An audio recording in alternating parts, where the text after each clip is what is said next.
महात्मा फकीरों ने बताया उसको नहीं माना, अपनी मनमुक्ता में आकर जो इच्छा आई वो किया।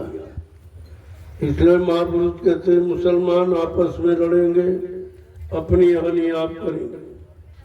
सब देश लड़ जाएंगे, सब लोग लड़ जाएंगे, सब धर्म लड़ जाएंगे, सब जातियां लड़ जाएंगी, राजा रैयत लड़ जाएंगे, हिंदू मुसलमान लड़ जाएंगे। ऐसा खराब वक्त है इस कलयुग का। इसलिए कलयुग का परिवर्तन बिल्कुल अलग था, जो मानव बुद्धि के परे है।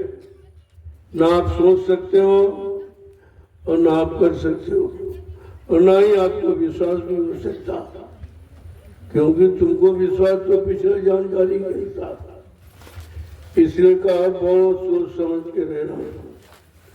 सबकी भविष्यवाणियों को वहीं पर रोकवा दिया जाएगा, क्यों जो काम करने आया है, परिवर्तन करने आया है, वो अपने अनुसार करेगा, उसकी मौज मर्जी के अनुसार परिवर्तन होगा।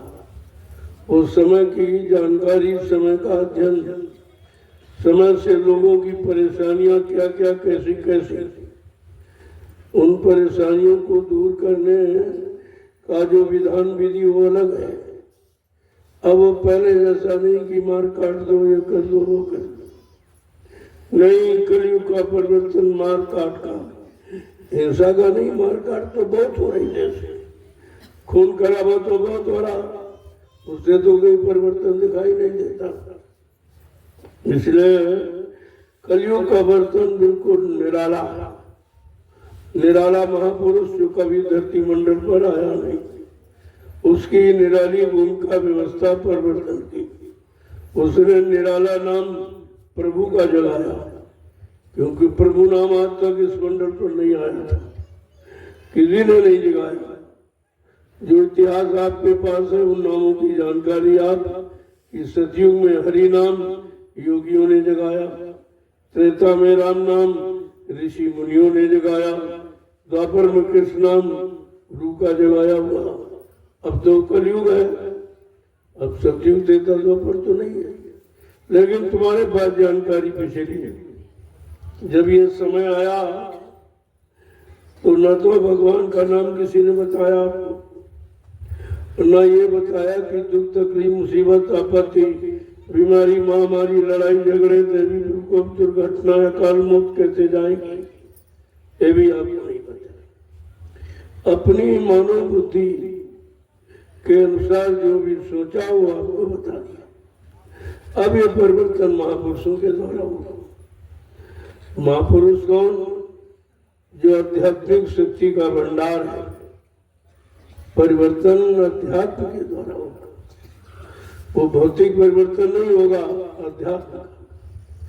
इसलिए कहा संत महापुरुषों के द्वारा परिवर्तन कलयुग में होगा, क्योंकि वो दयाल देश से आए, उनके अंदर दया है, रहम है, वो जीवों पर दया रहम करने आए हैं। वो किसी को सताने, कोई मारकाट हिंसा ऐसा कोई काम करने नहीं आए। इसलिए कलयुग का परिवर्तन वैचारिक क्रांति के द्वारा हुआ।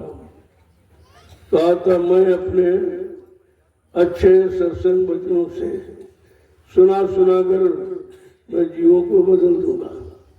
उनके अंदर दया, उनके अंदर धर्म, उनके अंदर मानवता, इंसानियत, प्रेम प्यार मोहब्बत सेवा दया सदाचार परमात्मा की यादगार लाके दिखा दूंगा, और उनके मन मस्तिष्क में माँ बहन बेटी बहू की पहचान करा दूंगा। ये सब काम कलयुग में होगा। का बच्चा वो काम होगा जो कभी आपने न पढ़ा है, न सुना है, न आपने सोचा होगा। तभी तो इस समय किसी की बुद्धि काम नहीं कर रही। आप अपने अपने विचार के अनुसार बताते हो, कहते हो, लेकिन तुम्हारे विचार के अनुसार परिवर्तन थोड़ी होगा। तो इसलिए बड़े होशियारी के साथ उसको खोजो, उसको जानो, उसको समझो, जो कलयुग का परिवर्तन करने आया है। तो उसके बारे में महापुरुषों ने कुछ कहा है। जरा दो वचन सुन लीजिए तो आपकी शंका चली जाएगी। शंका ऐसे कहीं जाने आने वाली नहीं है। तुम 4 वेद 6 7 18 पुराणों को पढ़ लो, लेकिन शंका नहीं जाएगी। शरीर इंद्रियों के द्वारा पूजा पाठ, तीर्थ व्रत, दान, हवन, जप तप, गंगा स्नान, ये कितना भी तुम कर डालो, लेकिन तुम्हारे मन की शंका नहीं आएगी, तुम्हारे मन का सुधार नहीं होगा। मन कोई गंदी आदत को नहीं छोड़ सकता, ये काम आप नहीं। और यही तो परिवर्तन है कि मन, बुद्धि, चित्त, पाक, साध, निर्मल, पवित्र हो जाए, तो फिर काम में देर नहीं लगी। इसलिए महापुरुषों ने सारा कर कुछ कहा है, जरा सुन लीजिए कि सतगुरु को जोड़ी प्यारी, जगत में दुर्लभ रतन यही। सतगुरु को जोड़ी प्यारी, जगत में दुर्लभ रतन यही। सतगुरु को जोड़ी प्यारी, जगत में दुर्लभ रतन यही। सतगुरु को जोड़ी प्यारी, जगत में दुर्लभ रतन यही। बड़े ध्यान से सुनिए आप। उस समर्थ सतगुरु की खोज करो जिसके द्वारा परिवर्तन होगा, लेकिन ये संसार में दुर्लभ है, इनका मिलना बड़ा जीता था। सत्संगत दुर्लभ संसारा, निमित्त दंड भर एक है बार।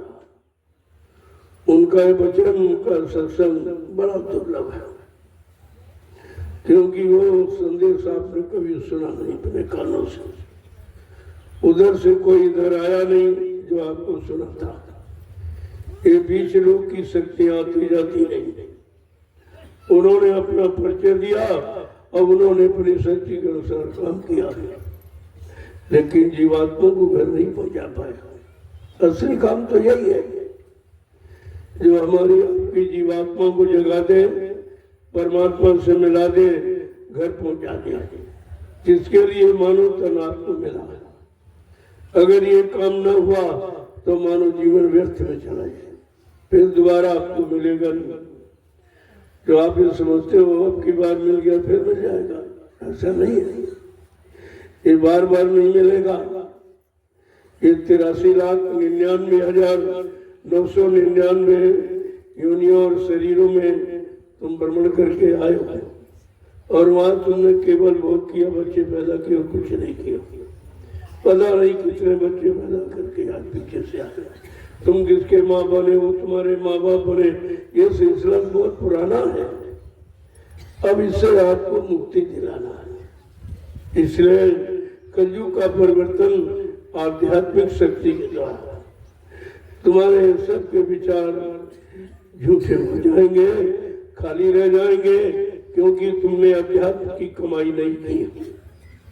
अगर अध्यात्म की कमाई करते तो तुम्हारी समझ में आ जाता कि कलयुग का परिवर्तन जो अध्यात्म के द्वारा होगा वो अध्यात्म कैसा है, किसे अध्यात्म कहते हैं, इसकी जानकारी करने की जरूरत है। तो कह रहे कि ऐसे समर्थ सद्गुरु की खोज करो जो परिवर्तन करने के लिए आया है। अब ये परिवर्तन वो मार काट करने वाली शक्तियों के द्वारा नहीं होगा, वो सुधार और संभाल और रक्षा और हिफाजत करने वाली ऐसे दयाल महापुरुष के द्वारा कलयुग का परिवर्तन होगा। इसीलिए तो तुम्हारी बुद्धि काम नहीं करती। कोई कह रहा हम सब जुग ले आएंगे, कोई कह रहा ये डॉलर आ जाएगा, सोना आ जाएगा, चांदी आएगा। अरे सोना चांदी से कोई जीवात्मा जग जाएगी कि तुम्हारी जीवात्मा का कोई काम हो जाएगा? ये सोना और चांदी, हीरा जवाहरात, ये सब इसी काल का सामान है, ये दयाल का सामान है। ये तुम्हारी जीवात्मा के काम आने वाला नहीं है। ये तो काल ने तुमको फंसाने के लिए सब बनाया है, और तुम यही आदमी नहीं समझ पाए, इसी फंसाने के सामानों की बात करते हो। ये मिलेगा, वो मिलेगा, वो मिलेगा। अरे जितना मिला है तुम उससे ही नहीं निकल पा रहे हो, और मिलने की सोचते हो तो तुम कैसे निकल पाओ? जब कागज की मुद्रा में फंसे पड़े हो, नहीं निकल पाए हो, तो हीरा जवाहरात आलत डालर से तुम्हारा निकाल होगा क्या? ये भी नहीं सोच पाए भाई। ये निकलने का सामान है कि ये फंसने का सामान है, अपने घर जाने का है कि काल माया के देश में रहने का, ये तो बात समझ में आई नहीं। कहते बात बताएगा कोई सतगुरु, गुरु भी नहीं सतगुरु। गुरु केवल राजपाट धन दौलत मान सम्मान अधिकार पद पत्नी बाल बच्चे दिला सकता, तुम्हारा इतिहास बना सकता और पूजा करा सकता, लेकिन तुम्हारी जीवात्मा को नहीं दिला सकता। ये गुरु का काम है। ये काम है सतगुरु। सत्य माने ईश्वर और गुरु माने मिलाने वाला। जो ईश्वर ब्रह्म पार ब्रह्म महाकाल सत्पुरुष से मिलाए, दर्शन दीदार कराए, प्रेमी उसको सतगुरु कहते। और वो कलयुग में आए, किसी युग में नहीं आए, न सतयुग में आए, न त्रेता, न द्वापर में आए। 5,500 वर्ष कलयुग निकल गए, इसमें भी नहीं आए। अभी लगभग 750 वर्ष पूरे होने जा रहे हैं जब से तुमने संत सतगुरु का नाम सुना होगा। संत मत को आपने सुना होगा। सर्वप्रथम कबीर साहब आए, उन्हीं से संत मत चला है और उन्होंने ये संत नाम दिया। इसके पहले न संत नाम था, और जब संत नहीं आए थे तो नाम कहां से आता? नाम तो नाम रहे संतो अधीना, और संत बिना कोई नहीं छीना। जो परिवर्तन का नाम है वो समय के संत के अधीन है। जब जैसा चाहेंगे तब तैसा नाम जीवों के लाभ के लिए जगाएंगे, सिद्ध करेंगे, वो नाम काम करेगा। और तुम पिछले नाम को चिल्लाते हो, कोई कह रहा सुभाष के नाम से, कोई कुछ कह रही है, इससे कुछ नहीं। वो तो समय निकल गया। अब आप बीते समय को बोला तो गुजरा हुआ जमाना आता नहीं दोबारा। जो समय वक्त घड़ी निकल जाती है वो दोबारा नहीं आई। कहा मुंह की निकली बात और बिछड़ी हुई बात कभी वापस नहीं आती। लेकिन तुम तो सब भूले बैठे हो, कुछ भी तो आपको मालूम नहीं है। और झूठा गरुड़ गुमान घमंड करते हुए हम ये जानते, हमें अरे तुम अपने लिए नहीं जानते, तुम अभी 1 मिनट में क्या हो जाए तुम ये नहीं जानते। तुम्हें मालूम है? जब अपने बारे में नहीं मालूम तो देश दुनिया की बात तुम कैसे करेंगे? सब झूठे। इसलिए बहुत सोच समझ कर रहने की जरूरत है। आगे क्या कह रहे हैं कि सतगुरु खोजो री प्यारी, जगत में दुर्लभ रतन यही। सतगुरु खोजो री प्यारी, जगत में दुर्लभ रतन यही। देखो जीवात्मा से कहते, अरे तूने सतगुरु की खोज नहीं की। जो तेरे लिए आते हैं, तेरा उद्धार कराने आते हैं, और तुझे काल माया के कर्मों के जाल से निकालने आते हैं, तुमने कभी उसकी खोज नहीं की। संसार में अगर दुर्लभ है तो सतगुरु का मिलना। जो किसी युग में आए नहीं थे और कलयुग में आए तो तुम उनको पहचान नहीं पाए, तुम उनको समझ नहीं पाए। क्या कह रहे हैं कि जिन पर मेहर दया सतगुरु की, जिन पर मेहर दया सतगुरु की, जिन पर मेहर दया सतगुरु की, जिन पर मेहर दया सतगुरु की, उनको तरस दयो, उनको दरस दयो। सतगुरु खोजो री प्यारी, जगत में दुर्लभ रतन यही। सतगुरु खोजो रे प्यारी, जगत में दुर्लभ रतन यही। कहीं जिन पर मेहर दया सतगुरु की हो जाए, वो जीव इस संसार सागर से निकल सकता है, उसका जन्म मरण छुटकारा हो सकता है। जिन पर दया भई सतगुरु की, वही हुए संभाल, वही हुए निहाल, और बाकी फंसे काल के जाल। जिन पर सतगुरु दाता दयानंद की दया वो तो निकल गए काल माया के कर्मों के जाल से, बाकी सब यही फंसे थे। और यही फंसकर यही के शरीर इंद्रियों से जो कर्म किया वो आपने शरीर पाने वाला कर्म किया।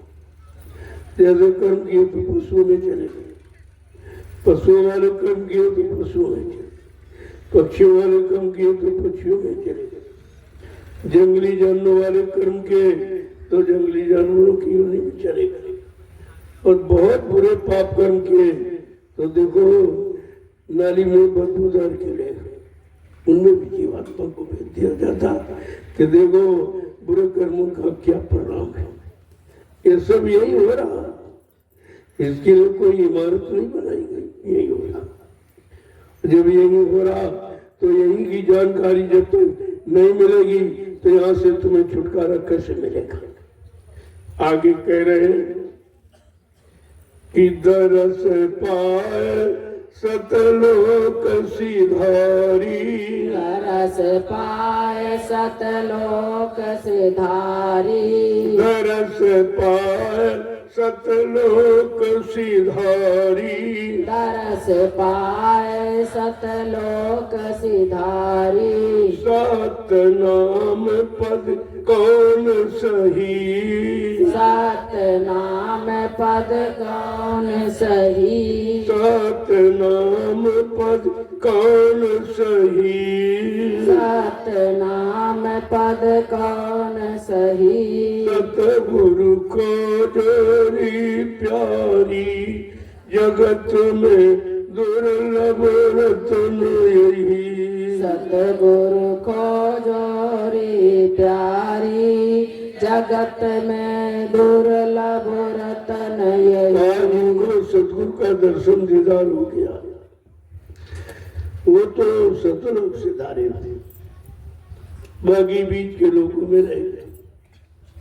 जिनका जिनका आपने ध्यान किया, ब्रह्मा जी का ध्यान किया तो ब्रह्मलोक तक रह गए आप, विष्णु भगवान का ध्यान किया तो विष्णुलोक तक पहुंचा दिया, शिव जी का ध्यान किया तो शिवलोक तक पहुंचा दिया, साकेत धाम में राम जी का ध्यान किया तो साकेत लोक पहुंचा दिया, कृष्ण भगवान का ध्यान किया तो गोलोक तक पहुंचा दिया, देवी देवताओं की ध्यान पूजा किया तो देवलोक तक पहुंच गए।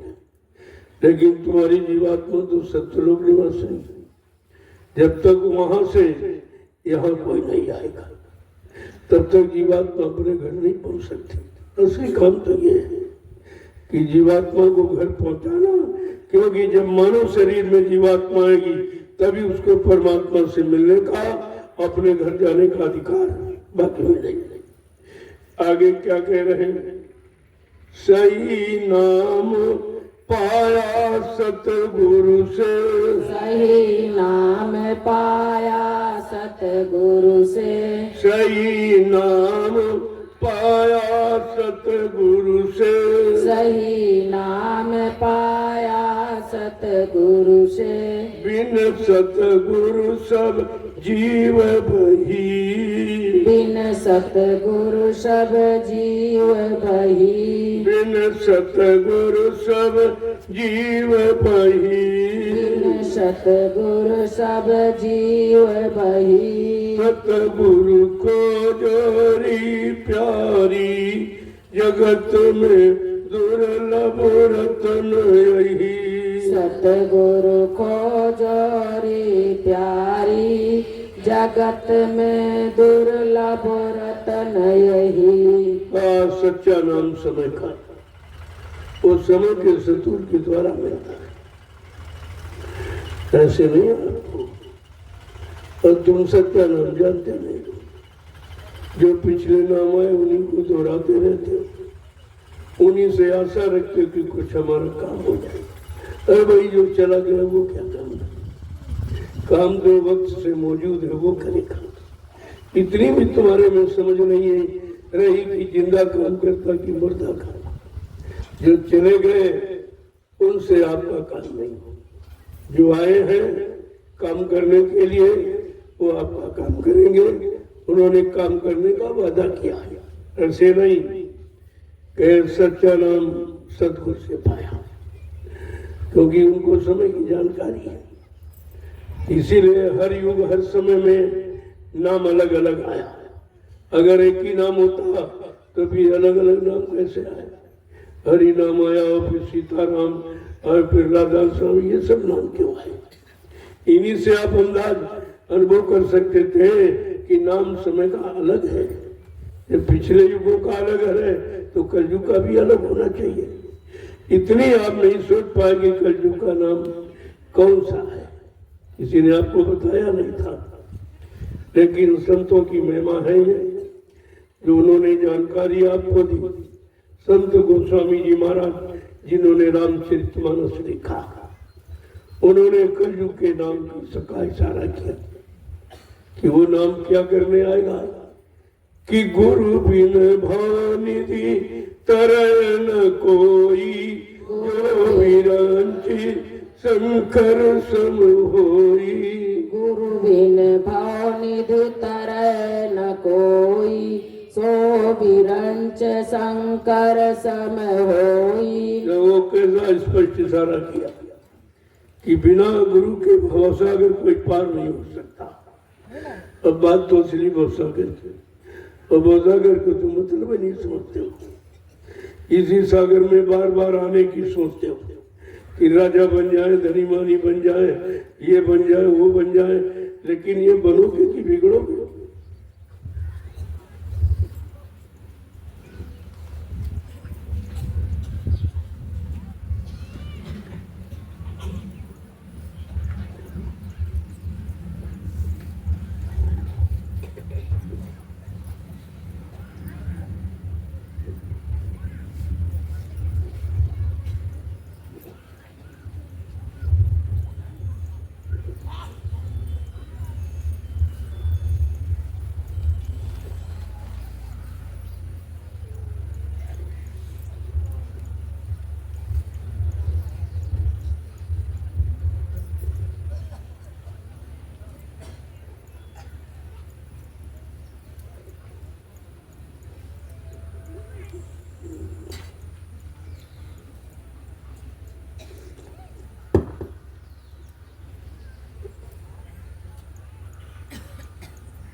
देखो, हमें आपको ये भी नहीं मालूम है क्या मांगना चाहिए,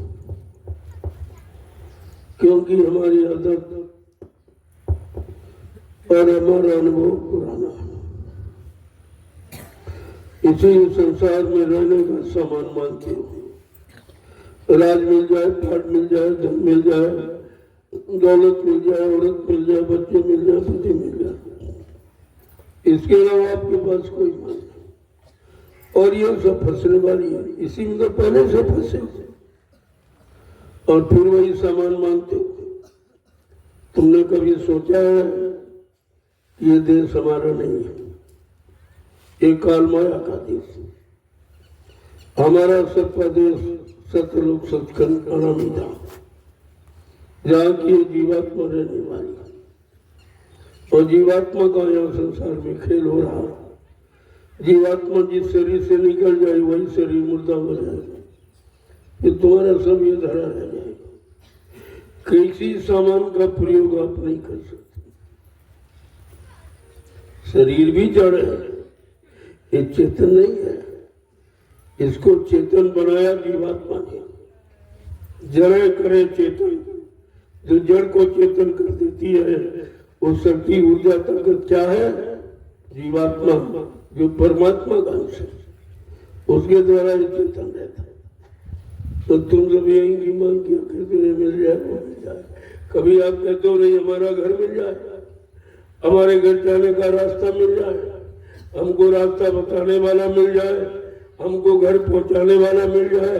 क्या कभी ऐसा सोचते हो? ये सोचा, यही संत महापुरुष सोच आप में पैदा करने आए, तुम्हारे सारे भूल भ्रम को खत्म करने आए। आगे क्या कह रहे हैं? कहा बिना सदगुरु के सब जीव बने। सारे बेचारे जीव बगैर सदगुरु के भवसागर में गोते लगा रहे हैं। आगे क्या कह रहे हैं कि जीव पड़े 84 भर में, जीव पड़े 84 भर में, जीव फंसे 84 भर में, जीव फंसे 84 भर में, खान पान मद मान लई, खान पान मद मान लई, खान पान मद मान लई, खान पान मद मान लई, सतगुरु खोजो री प्यारी, जगत में दुर्लभ रत्न यही, सतगुरु खोजो री प्यारी, जगत में दुर्लभ रत्न यही। हम सब किस कारण भवसागर में फंसे, कहा सतगुरु के बिना ये जीव भवसागर से निकल नहीं सकता। भव माने तकलीफ, मुसीबत, बीमारी, महामारी, उसको भवसागर। इसी दुखों के सागर में हम गोते लगा रहे हैं, परेशान है कि लेकिन कोई इस 84 के चक्कर से निकालने वाला। कहते कि कान पान मदमान है, बस आपके अंदर यही है, खाना अच्छा भोजन मिल जाए और अच्छा रहन सहन हो जाए और अच्छा सामान मिल जाए, अच्छा पद मिल जाए, अच्छी बीवी मिल जाए, अच्छा पति मिल जाए, अच्छा बच्चे मिल जाए, तो ये तो सामान आपके साथ जाएगा नहीं। जिसका आपने चुनाव किया है, ये अच्छा मिल जाए, ये अच्छा मिल जाए, चाहे अच्छा या खराब, ये सभी छूट जाएगा। संत महापुरुष इसके परे बताते कि तुम्हारी असली मांग क्या है। क्या तुम्हें मांगना चाहिए कि सदगुरु के दरबार में जाकर तुम्हें दया की भीख मांगनी चाहिए कि मालिक दया कर दीजिए, हमारे मन बुद्धि चित्त को सुधार दीजिए, हमारी जीवात्मा को भवसागर से निकाल कर अपने नाम के सहारे खड़ा करके घर पहुंचा दीजिए। इस तरह की मांग हमें आपको करनी चाहिए, लेकिन बिना सदगुरु के ज्ञान कौन कराएगा।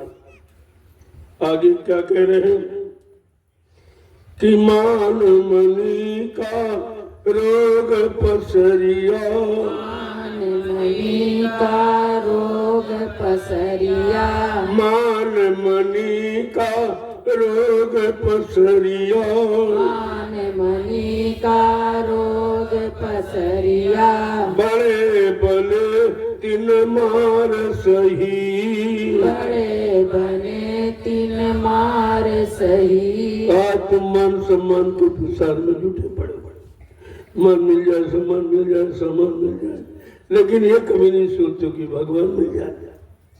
अरे मनुष्य जी तो भगवान को पाने के लिए मैदान, वो तो आप कोई सोचते नहीं हो, केवल कहते हो मान सम्मान सामान, इसके अलावा कुछ कभी तुम यही नहीं जानते हो कि तुम्हारा असली धन क्या है, तुम्हारा असली सामान क्या है, तुम्हारा असली देश क्या है, तुम्हारा असली पिता प्रीतम पति सत्य कौन को जानकारी आता। ये जानकारी संत महापुरुष देने आए। क्या कह रहे हैं, बड़े बने तिलमान से, जिसने बड़ा बनने की कोशिश की वो मारा गया। बड़ा माने अहंकार, ये सबसे बड़ा था मनुष्य के अंदर, अगर सबसे बड़ा तो अहंकार, और जब आया अहंकार किया गया सब वो मारे। सतयुग का प्रमाण है कि हिरण्यकश्यप सबसे बड़ा बना, कहता था मैं ही ब्रह्मा, मैं ही विष्णु, मैं ही शंकर कहा हूँ, त्रिलोक की शक्ति उनमें मैं समाया हूँ। सूर्य और चंद्र मेरी आज्ञा से उदय और अस्त होते हैं, मेघ मेरे इशारे से सदैव जलवृष्टि करते। इतना बड़ा अहंकार वो मारा गया, मारा गया। इतिहास बता रहा, तुम उतने बड़े भी नहीं हो, तुम उतने बड़े राजा धनवान भी नहीं हो। जब वो नहीं बचा, वो मारा गया, तो तुम कैसे बचोगे। क्या कह रहे हैं, बड़े बने तीन मार सही, और त्रेता में राजा रावण सबसे बड़ा बना, कि मेरे जैसा कोई धनवान बलवान बुद्धिमान नहीं है, और मारा गया। इसके बाद द्वापर आया तो सबसे बड़ा कौन? राजा कंस, सबसे बड़ा था। जरासंध सबसे बड़ा था। इनके अंदर बड़ा क्या था? अहंकार था। अहंकार ने इनको ले डाला, बर्बाद दिया। और ये समाधि, अरे इतिहास से जानकारी ले लो और अपने आप का सुधार कर लो। अपने आप में सोचो कि हमें क्या बनना है। हमें सज्जन बनना, हमें लोगों का हित करने वाला बनना, हमें लोगों की सेवा करने वाला बनना। सेवक बना दो, और कुछ नहीं मानते कि तो सेवक बना दो। ये जीव सब तुम्हारे हैं, इन जीवों की सेवा करना ये तुम्हारी सेवा है, और तुम इसी से खुश होते हो। कहते जो तुमने हमारे बनाए जीवों को नहीं खुश किया, वो हमें कभी खुश नहीं कर सकता। जिसने हमारे बनाए जीवों का सम्मान नहीं किया, वो मुंह मेरा सम्मान कभी नहीं कर सकता। लेकिन यहाँ तो सब उल्टा हो रहा है। यहाँ तो जीवों की मार काट इंसाफ, और सरकार उसमें सहयोग करती, राजा का सहयोग। अब समझ लो कि राजा का क्या होगा जब इतना बड़ा अहंकार आ गया कि भगवान के बनाए जीवों की हत्या और हिंसा करवा रहा, लाइसेंस परमिट बनवा रहा। इसका क्या होगा?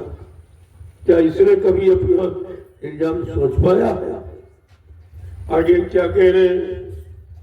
छोटा रहे चित्त से अंतर, छोटा रहे चित्त से अंतर, छोटा रहे चित्त से अंतर, छोटा रहे चित्त से अंतर।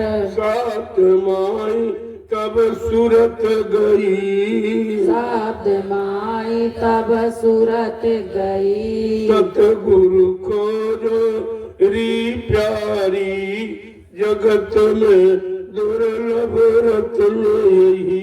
सतगुरु खोजो री प्यारी, जगत में दुर्लभ रतन कहते यही। छोटा, इसी को संतों ने दीन कहा।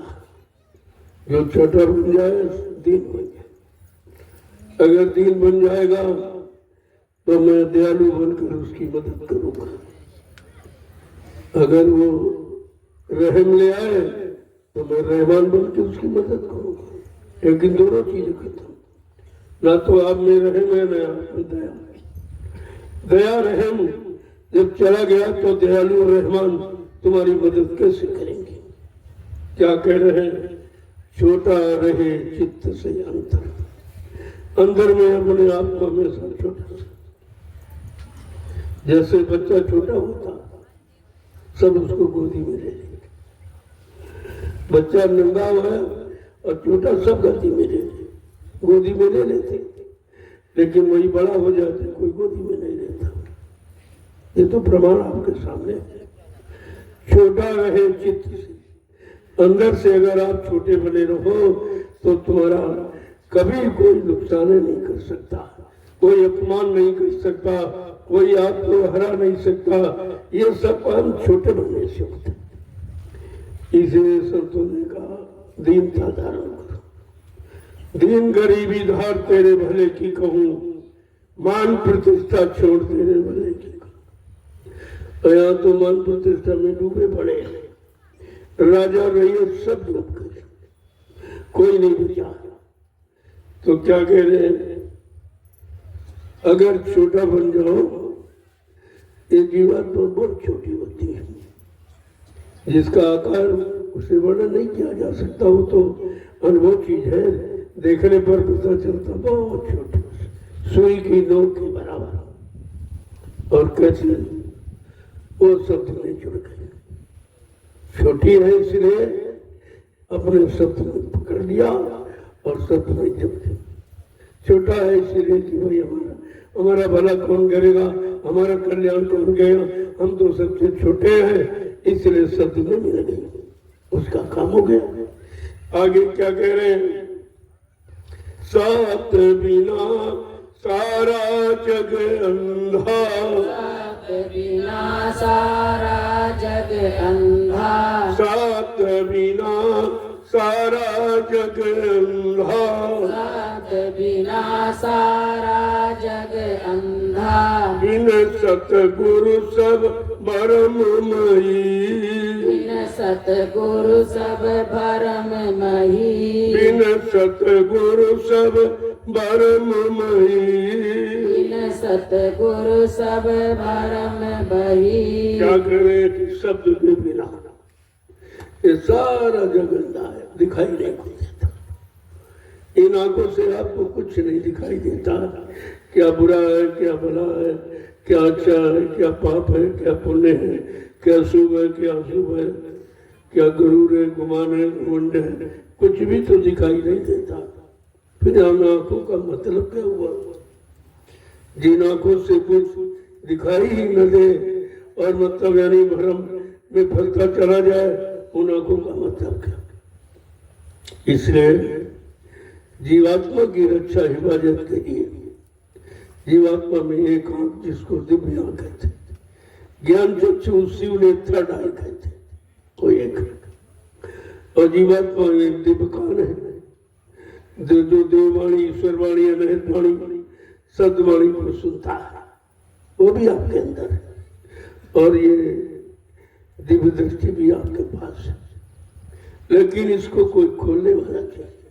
ये तो बंद पड़ी है, दिव्य दृष्टि भी बंद है और दिव्य कान भी बंद है। कहा वो जब ये शरीर के दो आंखें कान खराब हो जाते हैं, तब आप डॉक्टर वैद्य हकीम की तलाश करते हो, कोई मिल जाए जानकार, हमारी आंख खराब, कान खराब, ठीक कर दे, तो जानकार मिल जाए तो ठीक हो जाती है। इसी तरह तुम्हारी दिव्य आंख, दिव्य कान जो मुद्दतों से खाली खराब पड़ी, आपने उसके बारे में कभी नहीं सोचा, वहां तक तुम्हारी सोच ही नहीं, तो सोचोगे कहां से? लेकिन संत महापुरुषों ने इशारा करके बताया, असली आंख जिससे परमात्मा का दर्शन होता, इन चर्म चक्षुओं से दर्शन नहीं होता, वो दिव्य आंख उससे दर्शन होता। और वेदवाणी, आकाशवाणी, अनेकवाणी, ईश्वरवाणी जो 24 घंटे तुम्हारे मनुष्य मंदिर में आ रही, घंटा संग घड़ियाल आरतियां बराबर हो रही, वो दिव्य कान बंद होने के कारण वो भी नहीं सुनाई दे रहा, ना उधर का कुछ दिखाई दे रहा, ना उधर का कुछ सुनाई दे रहा। तुमको ये भी नहीं मालूम उधर और कुछ है। जिधर से जीवात्मा आई है, जिन जिन लोगों से होके आई है, का वो कुछ और है, उनकी रौनक और उनकी महिमा कुछ और है। लेकिन वो तो आंख कान खोलने पर पता चलता, और जब देखेगी तो विश्वास आपको हो जाएगा। अभी तो आपको नकल दिखाई दे रही, उसी नकली शक्लों में आपको फंसाया जाता है। कोई कहता भगवान पत्थर का है, कोई कागज कैलेंडर का है, कोई तीरथ में मुहूर्त में बैठा, कुछ कहते, कुछ आप कहते रहते हो जैसे, लेकिन ये तो जड़ सामान है। क्या परमात्मा जड़ है? तो भी चेतन क्या है? अगर परमात्मा चेतन है तो जीवात्मा को चेतन देश कैसे पहुंचाएगा, कैसे ले जाएगा? चेतन प्रभु परमात्मा से कैसे मिलाएगा? इतनी तो जानकारी आपको लेनी चाहिए थी, लेकिन तुम्हारे अंदर ऐसी कोई जानकारी लेने की भावना ही नहीं बनी है। तुम तो एक ही जानकारी में मस्त हो जो झूठी है, जो तुम्हारे काम आने वाली नहीं, तुम्हारे साथ जाने वाली नहीं, तुम्हारा कोई भला कल्याण उद्धार करने वाली नहीं। तुम उसी की चर्चा में मस्त रहते हो और संतों की असली वचन संतों को सुनते नहीं। आप क्या कह रहे हैं? शब्द बिना सारा जग अंधा। जब तक वो शब्द, वो आवाज उधर की नहीं मिलेगी, तब तक उधर के लिए हम आप अंधे ही तो हैं। ना हम ब्रह्मलोक जा सकते, ना हम शिव से मिल सकते, ना हम विष्णु भगवान से मिल सकते, न रामकृष्ण से मिल सकते, न देवी देवताओं से मिल सकते, क्योंकि उधर जाने का रास्ता नहीं मालूम। उधर जाना कैसे जाया जाए, किसके द्वारा जाया जाए, या कौन ले जाएगा या कौन पहुंचाएगा, उसके बारे में कुछ नहीं मालूम। और तुम मालूम करने की कोशिश में भी नहीं हो, तुम तो यही की कोशिश में पड़े हो। और बड़ा अहंकार गरुड़ गुमान घमंड के साथ आगे क्या कह रहे हैं कि सात भेद और सात कमाई, सात भेद और सात कमाई, सात भेद और सात कमाई, सात भेद और सात कमाई, जिन जिन कीन्ही सार लई, जिन जिन कीनी सार लई। का बिना शब्द भेद, ये भेद संतों ने दिया है। सूरत शब्द भेद संतों ने बताया है। सूरत माने जीवात्मा और सत्य माने आधार। जीवात्मा का आधार है सत्य आवाज। जब तक वो आवाज शब्द दिलाने मिलाने वाला बताने वाला नहीं मिलेगा तब तक ये जीवात्मा काल माया के देश से निकल नहीं सकती। इतनी मजबूती से काल ने जकड़ के रखा। क्या कह रहे हैं? जिसने शब्द भेद जाना और जिसने शब्द की कमाई किया तो वो जिन जिन कीनी साथ लाई, जिन्होंने ये काम कर लिया वो तो सार वो हकीकत को मतलब यानी जान गए कि सत्य क्या है, हकीकत क्या है। आगे क्या कह रहे हैं कि सत रता सतगुर पहचानो, सत रता सतगुरु पहचानो, सत रता सतगुरु पहचानो, सत रता सतगुरु पहचानो। हम ये पूरा पता दई, हम ये पूरा पता दई। कहते हमने पूरा भेद बता दिया। जो शब्द में रथ हो ऐसे गुरु की तलाश करो। ये दान दक्षिणा रुपया पैसा धोती रोटी लंगोटी लेने वाला गुरु नहीं होता। ये तुमको नहीं पहुंचा सकते। इन बेचारों को मालूम नहीं है तो खुद ही किसी में फंसे पड़े हैं। कहाँ रुपया कहाँ दक्षिणा मिलेगा, कहाँ मतलब यानी सामान मिलेगा, कहाँ नकली सम्मान, इसी में पड़े पड़े। क्या कह रहे हैं? हमने पूरा पता बता दिया कि सदगुरु के बिना ये सच्चिदानंद कोई दिला नहीं सकता। सच्चा रास्ता शुद्ध जीवात्माओं का कोई तय नहीं करा सकता और सच्चे सतलोक सचखंड रामी धाम कोई पहुंचा नहीं सकता। आगे क्या कह रहे हैं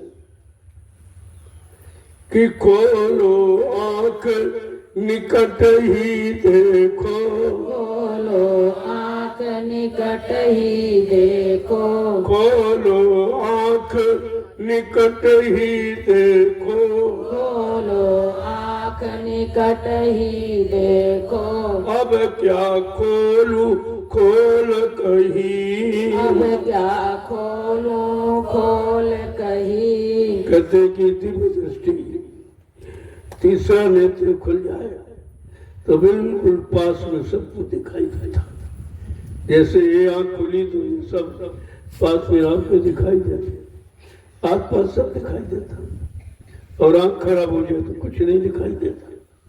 इसी तरह अगर आत्मा की दिव्य दृष्टि खुल जाए तो तुम सब कुछ एक ही जगह बैठ कर देख लोगे कि भूत भविष्य वर्तमान में क्या हो रहा, क्या आगे होने वाला है, ये सब तुम देख सकते हो।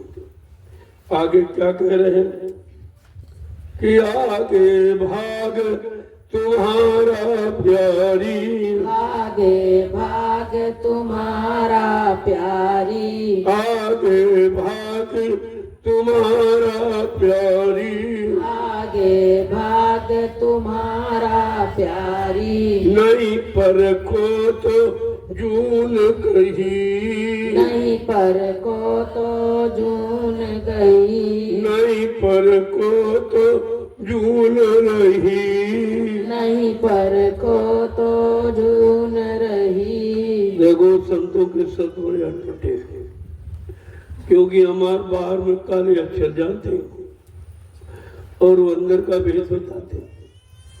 वहां तो एक काले अक्षर पढ़ के आप पहुंच नहीं सकते। उसके लिए आपको शब्द ज्ञान किसी शब्द पाठ के गुरु की तलाश करके आपको अपने अंदर का सत्य ज्ञान पाना होगा। तब ये संतों के सत्य वचन आपके समझ में आएंगे। क्या कह रहे हैं? आगे भाग तुम्हारा प्यार है जीवात्मा। अगर तूने सदगुरु की तलाश नहीं की और उनसे नाम का सच्चा रास्ता नहीं मिला तो तू अपने घर कभी नहीं जा पाएगा। कह रहे कि आगे भाग तुम्हारा प्यारी। मैंने तो सब कुछ बता दिया, खोल के कह दिया।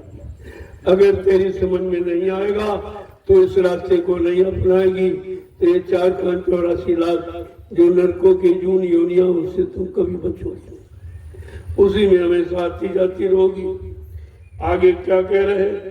कहना था सोई कह डाला, कहना था सोई कह डाला, कहना था सोई कह डाला, कहना था सोई कह डाला। सतगुरु स्वामी खूब कही, सतगुरु स्वामी खूब कही, सतगुरु खोजो री प्यारी, जगत में दुर्लभ रत्न यही। सतगुरु खोजो री प्यारी, जगत में दुर्लभ रतन यही। संत महापुरुष कहते हैं जो कुछ हमें कहना था, जो कुछ बताना समझाना था, मैंने खोल के कह दिया। कोई पर्दा कोई छिपाव नहीं रखा, खोल के कह दिया। अब सतगुरु स्वामी खूब कहे। जो उधर गया उधर आता जाता है, उधर का दृश्य देखता है, उधर की महिमा जानता है, वही कहेगा। ये दूसरा कोई ज्ञानी ज्ञानी विज्ञानी ये नहीं कह सकता। ये तो सब यहीं पे फंसे पड़े हैं इसी मान सम्मान में, बेचारे फंस गए। अब वो निकल ही नहीं पा रहे। मान सम्मान का बंधन इतना मोटा है कि आप फंस गए तो निकल नहीं सकते, आप निकल नहीं सकते। इसलिए सत्संग करो। कहता नित्य सत्संग करिए, नित्य सत्संग बाधा सकल मिटाए, फिर ऐसा अवसर ना मिले दुर्लभ नर्तन। ये दुर्लभ नर्तन है, ये बड़ा ही दुर्लभ पंचभौतिक शरीर है जो आपको मिला। अब इसमें बड़ा काम बना नहीं। पहले के युग में स्त्रियों को अधिकार नहीं था। देखो तुम्हारे लिए संतों ने क्या सुविधा था, लेकिन कुछ युग में संत आए तो स्त्रियों को भी अधिकार दे दिया कि तुम भी भजन कर सकती हो, क्योंकि जो जीवात्मा यानी पुरुष के अंदर वही स्त्री के अंदर। वो तो काल माया ने फंसाने के लिए आपके दो शरीर में विभाजित कर दिया कि ये नारी है पुरुष, अंतर कुछ नहीं। अंदर में कोई अंतर नहीं, बाहर में अंतर। और उसी अंतर में स्त्री पुरुष में फंस गई और पुरुष स्त्री फंस गया, बेचारे नहीं निकल पा रहे। अगर अंतर का पट खोल दिया जाए, अंदर की जानकारी आपकी समझ में आ जाए तो न कोई स्त्री न कोई पुरुष। सब में पंचभौतिक शरीर, 5 तत्वों का बना, क्षितिजल पावक अंगन समीरा, पंच तत्व रचित शरीर। ये शरीर जो आपको मिला है ये 5 तत्वों से बना, जल पृथ्वी अग्नि वायु आकाश। इन 5 मसालों से इस शरीर को बनाया है, चाहे स्त्री का हो चाहे पुरुष, उसमें कोई अंतर नहीं। और काल ने फंसाने के लिए थोड़ा सा अंतर कर दिया, उसी अंतर में बेचारे फंस गए, सब निकल नहीं पा रहे। जब तक सदगुरु की शरण में जीव नहीं जाएगा और अंतर भेद जब तक नहीं पाएगा और अंदर में जब तक नाम की कमाई नहीं करेगा, तब तक ये ज्ञान आपको नहीं हो सकता। ये आपको ज्ञान चाहिए जो असली है, जो जीवात्मा के कल्याण के। जय गुरुदेव, जय गुरुदेव, जय गुरुदेव। नाम किसका? प्रभु का। जय गुरुदेव। नाम किसका? प्रभु का। प्रभु का प्यारा नाम। जय गुरुदेव। अब आप खड़े हो जाए। लोगों मैंने समय प्रेमियों को घर जाना, अपना कुछ काम घर के स्थिति परिवार को छोड़ के आए। कोई दफ्तर में काम करता नौकरी, तो उसको समय कम मिला है, 1-2 दिन की छुट्टी पाई है, बेचारा आ गया। यहाँ तो सबका ध्यान रखा जाता, उसी अनुसार सबको जाने का समय दे दिया जाता। तो मैंने इसीलिए समय से कुछ पहले बंद कर दिया। वैसे ये कभी आपने सुना नहीं था, ये कहीं नहीं सुनने को मिलेगा। कहीं आप चले जाओ किसी मिशन में, वो धर्म धर्म की बात करते, लेकिन असली मानव धर्म क्या वो नहीं जानते। इसकी चर्चा कोई नहीं कर रहा, संत मत वाले भी ये चर्चा नहीं कर, वो भी सब बुलाए बैठे, वो भी संसार की चर्चा को मिलाकर कहते कि संसार का मान सम्मान सामान उनको पाना है, लेकिन निखारिश चर्चा केवल संत महापुरुष करते, जिनको आपसे कुछ नहीं चाहिए, न मान न सामान न सम्मान, कुछ भी उनसे उनके मुख से चर्चा आपको मिलेगी और कोई नहीं कहे। इसलिए शब्दों को पकड़ो, इस पर ध्यान दो।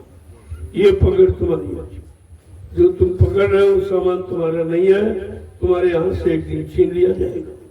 और कितनों का रोज छीनता है, फिर भी आप समझ नहीं पा रहे हो। तुम्हारे परिवार में, गांव मोहल्ले शहरों में रोज लोग शरीर छोड़ के जा रहे हैं और कुछ नहीं रह गया, सब यहीं पड़ा। अहंकार करते रहे, झगड़ा करते रहे, लड़ाई करते रहे, संतों की शरण से दूर रहे, उनकी भी निंदा आलोचना बुराई करते रहे, और अंत में कुछ नहीं, खाली जा रहे। अब लोग रोते, ये खाली जा रहा, और जीवात्मा उसकी भी रोती कि कुछ कर नहीं पाए। तो दोनों बेचारे रो रहे, बगैर सदगुरु के का ये दोनों रो रहे। दूसरी बात तो ये है, आपको शब्दों की पकड़ होनी चाहिए, सत्संग बच्चों की पकड़ होनी चाहिए। तो आप करते नहीं, आते ही नहीं तो पकड़ोगे क्या? अब आए तो भगने की तलाश नहीं। अरे भगते भगते 84 से भगते भगते अभी भाग दौड़ तुम्हारी बंद नहीं हुई, क्या मिला? इतने चक्कर लगाए हो, इतनी भाग दौड़ की हो, आपको क्या मिला? और अज्ञानता में अभी तुम भाग रहे हो, अपने ज्ञानी बनते हो। अपने लिए नहीं जान पा रहे हो कि हम कहाँ भग रहे हैं, हम किधर भग रहे हैं, उधर क्या है, उधर फंसना है कि निकलना है, इतनी भी तो जानकारी आपको नहीं। तो बिना सत्संग के ये जानकारी आपको कहीं नहीं मिलेगी। इसलिए सत्संग में हाजिरी आपको रखनी चाहिए।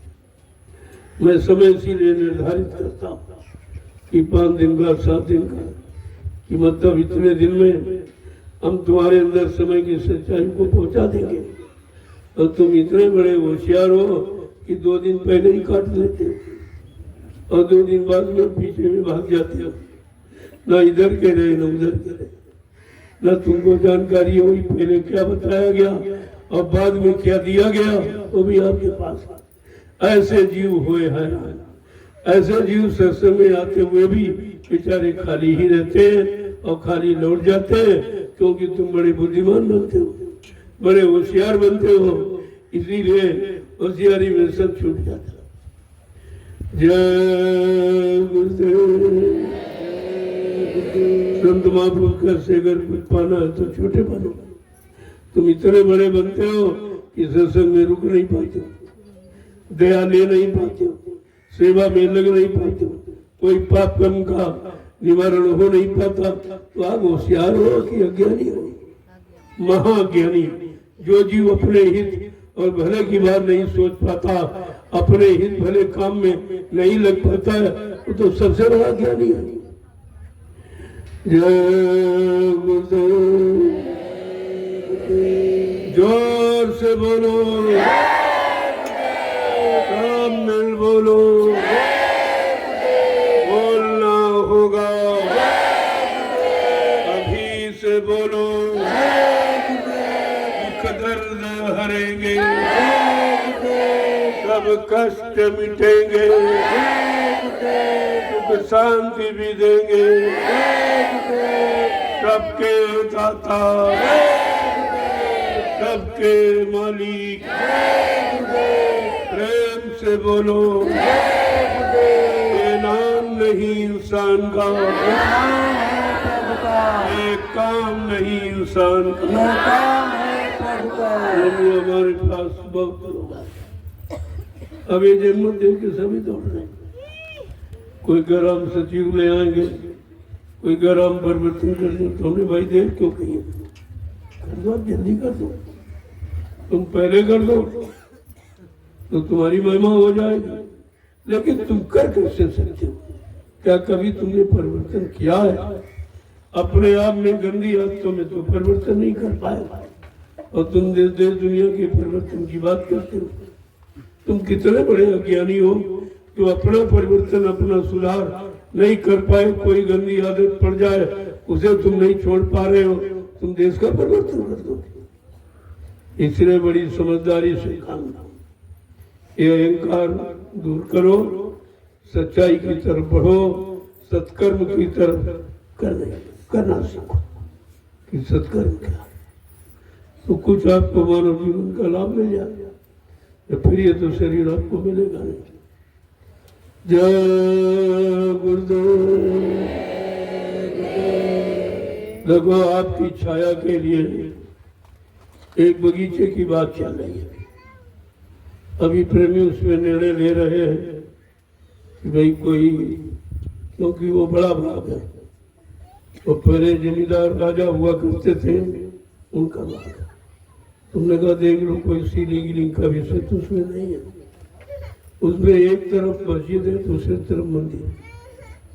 वो हिंदू ही थे पहले, लेकिन एक परिवार जब पाकिस्तान चला गया तो उन्होंने नागरिकता लेने के लिए मुसलमान बन गए। फिर ये बेचारे यहाँ वाले भी कहते हमारे पूर्वज बन गए, तो उनको वो भी बन गए, लेकिन वो हिंदू है। मंदिर उसकी मिसाल है, उसका परिचय। तो एक किनारे मंदिर, एक मस्जिद, उनकी वजह से जमीनें अलग है, मंदिर की अलग है, मस्जिद की अलग है। ये सब व्यवस्था है, लेकिन एक देख लिया जाए, जो बगीचा आप खरीद रहे हो उसका कहीं समय तो हिस्सा नहीं है, या उन लोगों का समय हिस्सा तो नहीं है। ये भी छानबीन प्रेमी कर रहे हैं, कोर्ट कचहरी में भी देख रहे हैं, वकीलों से संपर्क कर रहे हैं कि एक अच्छा सच्चा तब एक व्यवस्था बन जाए तो प्रेमियों के काम आ, और नहीं वो मिलेगा तो दूसरा ले लेंगे। क्योंकि अब चर्चा हमने कर दी है, सेवा भी प्रेमी दे रहे हैं कि भाई बगीचा हो जाए, अच्छी बात है। छाया में बैठे, जैसे आप आज धूप में बैठे हो, अगर बाग होता तो एक कार्यक्रम आपके बगीचे में होता, आपको छाया मिल जाती। तो ये सब देख करके आपकी मुसीबत को दूर करने के लिए यहाँ सारी व्यवस्था की है। मैं कोई अपनी व्यवस्था नहीं करता, मैं तो झोपड़ी में रहता हूँ, आप सब लोग जानते हो। मेरा तो आवास निवास झोपड़ी है, और कभी झोपड़ी भी नहीं रहती। जब कहीं चला जाता हूँ, बाहर चला जाऊंगा जंगल में, तो वहाँ कहाँ झोपड़ी रखी, तो पेड़ के नीचे भी गुजारा करता हूँ। धीरे धीरे प्रेमी पहुंच जाते तो फिर झोपड़ी बना देते, फिर कुछ दिन रहा, काम किया, जब काम हो गया तो फिर आगे बढ़ गए। इस तरीके से आगे बढ़ बढ़ के काम आपका किया जा रहा है, और ये सब काम आपके लिए होगा, क्योंकि परिवार बड़ा है, इसलिए बड़ी व्यवस्था करनी पड़ेगी। जब परिवार बढ़ जाता तो एक मकान में गुजारा नहीं होता, तो दूसरा मकान बना लिया, तीसरा बना लिया, चौथा। उसी तरह से गुरु परिवार 45 करोड़ का भी अच्छी तरह आप जानते हैं। अगर सब आ जाएंगे तो मैम कहाँ बैठे, अभी तीसरी जगह अभी नहीं बन पाई। और ये बात तुम जानते समझते नहीं हो कि ये काम किसके लिए किया जाए। यहाँ अपने लिए कोई व्यवस्था नहीं। आप देख रहे हो जितनी जमीन आपके, मेरे नाम 1 इंच भी जमीन है, मैं ये काम नहीं करता, और न मेरे कोई खाता है जिसमें 1 रुपया हो। ये सब आपका है और आपका रहेगा, लेकिन ये आपकी व्यवस्था देखता रहूंगा, कोई कमी बेसी हो जाए उसे ठीक कर दिया जाए। सबको तो नहीं देके बना दिया जा सकता, इतना बड़ा परिवार सबके लिए छाया तो नहीं बनी, लेकिन कुछ तो कुछ इंतजाम हो सकता, वही किया जाएगा। क्योंकि मैं कोई सेवा मांगता रहता नहीं हूँ, जो आप स्वेच्छा से दे रहे हो उसी से काम हो रहा। उसी में काम हो रहा। यहाँ कोई सेवा निर्धारित नहीं की। हाँ, बगीचे के बारे में जरूर कहा है, लेकिन ये भी तुम्हारे लिए। मैं अपने लिए तो कभी कुछ कहता नहीं, क्योंकि हमको कुछ नहीं चाहिए। एक रोटी 24 घंटे में खाता हूँ, वो मिल जाती। घर गरीब क्या मिल जाएगा?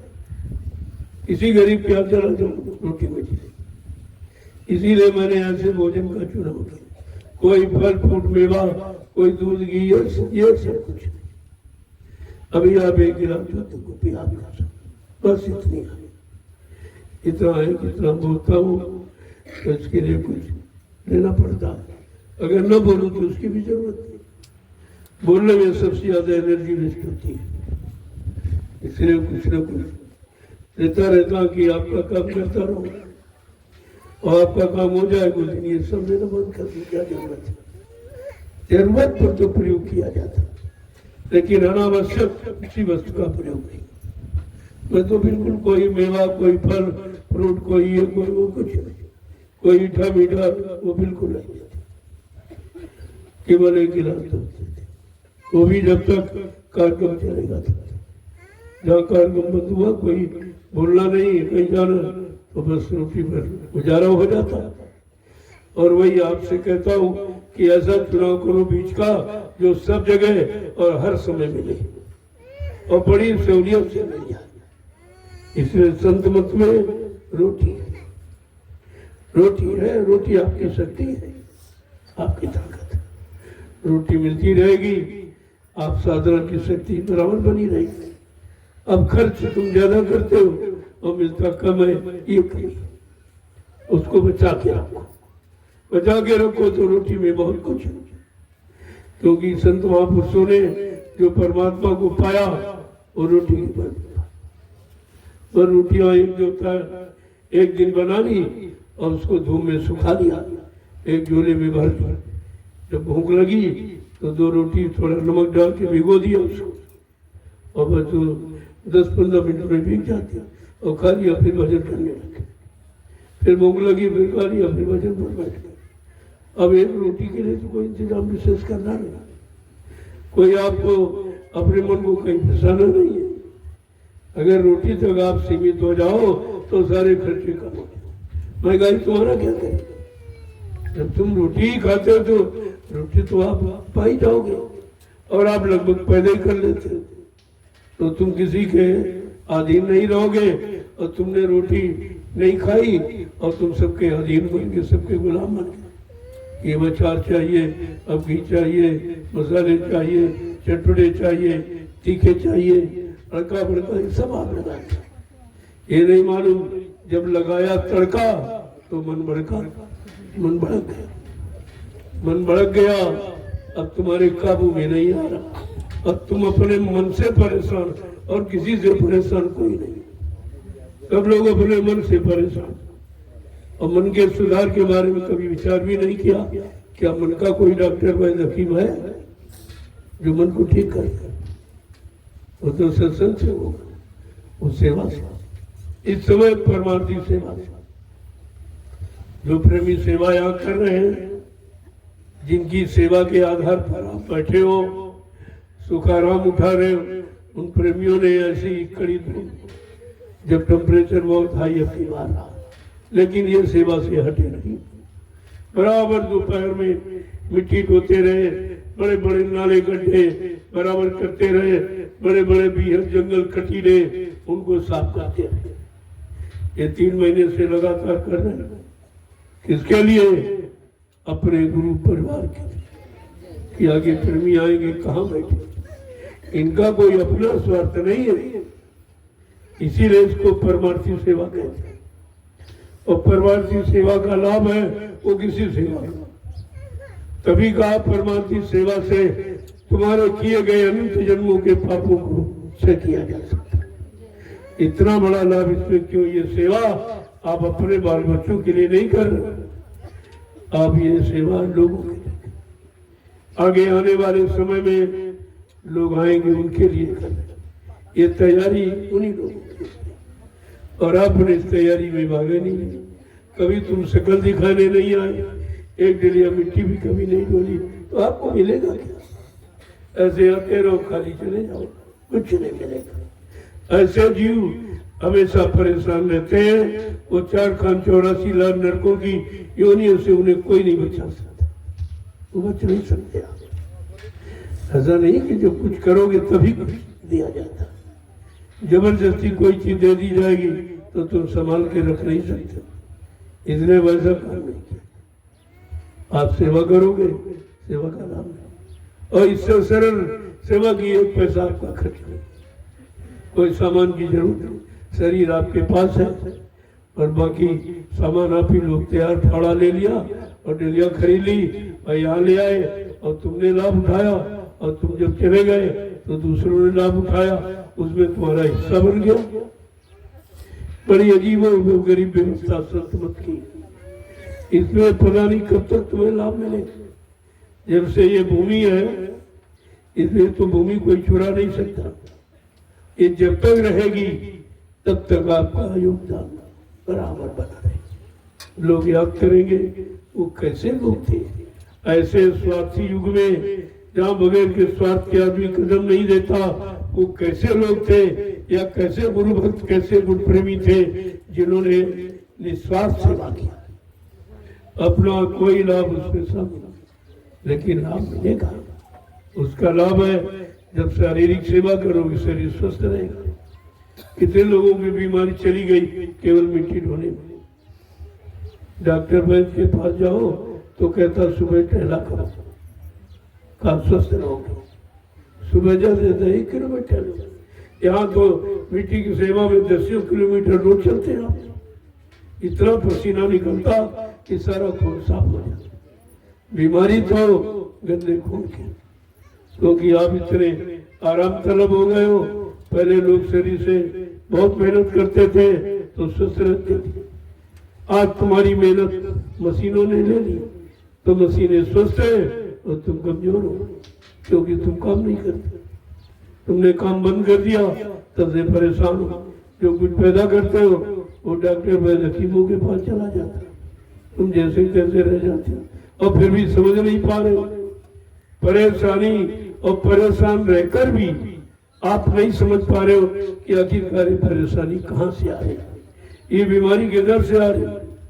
ये बीमारी तुम्हारी कर्मणता से, जो तुम परिश्रमी नहीं रहे, ईमानदार नहीं रहे, चरित्रवान नहीं रहे, ये परेशानी उसी बात है। और आपको ये तो करना पड़ेगा। संत मत यही शिक्षा देता।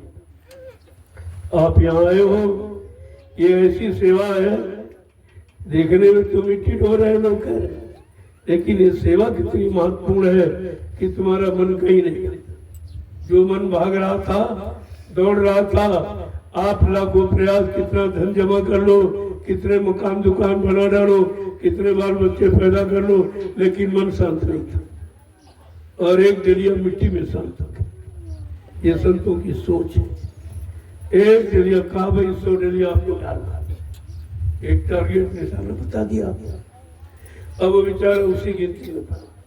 लोग बात कर दिया तो चुप रहो, न भूल जाएंगे हमारी कितनी डलिया। न किसी से बात करता, न कोई निंदा आलोचना बुराई, न इधर उधर की बातें, बिल्कुल पक्का निशाना है। 100 डलिया पूरी करेंगे। एक मिट्टी की डलिया ने आपको कहाँ पे लाके खड़ा कर दिया, ये कभी सोचते हो? ये तो बड़े बड़े ऋषि मुनि इस मन को एकाग्र नहीं कर पाए। तपस्या करके और योगी जन योग साधना करके अवतारी शक्तियां मार का हिंसा करके अपने मन को कंट्रोल नियंत्रण में नहीं कर पाए। वो काम संतों ने मुफ्त में करा दिया। ये मिट्टी की नहीं है, यही तो आप नहीं समझते।